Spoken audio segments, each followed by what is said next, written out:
حضور اقدس صلی اللہ علیہ وسلم نے اپنے حج کے موقع پر عورتوں سے ارشاد فرمایا کہ یہ حج ہے جس کو تم کر رہی ہو، اس کے بعد اپنے گھر کے بوریوں پر رہنا۔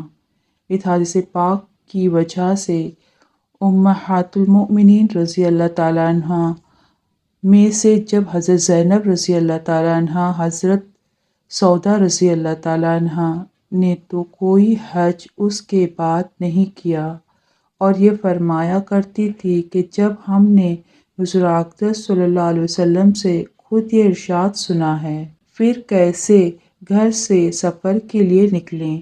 لیکن اور باقیہ ازواج مطہرہ رضی اللہ تعالیٰ عنہ پہلی حدیث کی بنا پر حج اور عمرے کے لیے تشریف لے جاتی رہی۔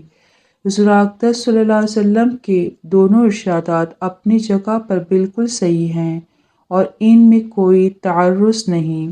اصل یہ ہے کہ عورتوں کا مسئلہ بڑا نازک ہے، ان کا سفر بڑی شرائط کو چاہتا ہے، اس لیے جہاں تک حج اور عمرہ اور ان کی فضیلت کا تعلق ہے، عورتوں کے لیے وہ بہترین جہاد اور بہترین عبادت ہے۔ لیکن چونکہ اس میں کچھ شرائط اور پابندیاں ہیں جن کا حاصل ہونا اکثر دشوار ہو جاتا ہے، اس لیے احتیاطاً حضور اقدس صلی اللہ علیہ وسلم نے یہ فرما دیا۔ وہ پابندی احتیاط کی اور محرم کے وجود کی ہے۔ بہت سی حدیث میں ارشاد ہے کہ عورت کے لیے سفر ناجائز ہے اس وقت تک کہ اس کے ساتھ کوئی محرم نہ ہو۔ ایک حدیث میں ہے کہ کوئی مرد ہرگز کسی اجنبی عورت کے ساتھ تنہا مکان میں نہ رہے، اور کوئی عورت ہرگز بغیر محرم کے سفر نہ کرے۔ حدیث میں آیا ہے کہ عورت پردے کی چیز ہے، جب وہ گھر سے نکلتی ہے تو شیطان اس کے پیچھے لگ جاتا ہے اور اس فکر میں رہتا ہے۔ ایک حدیث میں ہے، جس جگہ تنہا آدمی مرد عورت ہوں گے، تیسرا شخص وہاں شیطان ہوگا۔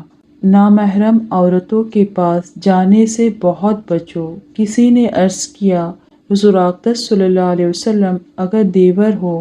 حضور اقدس صلی اللہ علیہ وسلم نے فرمایا، دیور تو موت ہے۔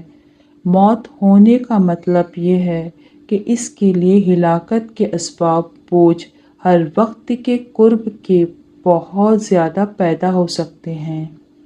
اس قسم کے بہت سے وعیدیں حدیث میں وارد ہیں، اور سفر میں بسا اوقات اجنبی مرد کے ساتھ تنہا مکان میں رہ جانے کی نوبت آ جاتی ہے، اور بغیر محرم کے تو سفر جائز ہی نہیں، چاہے تنہا رہنے کی نوبت آئے یا نہ آئے۔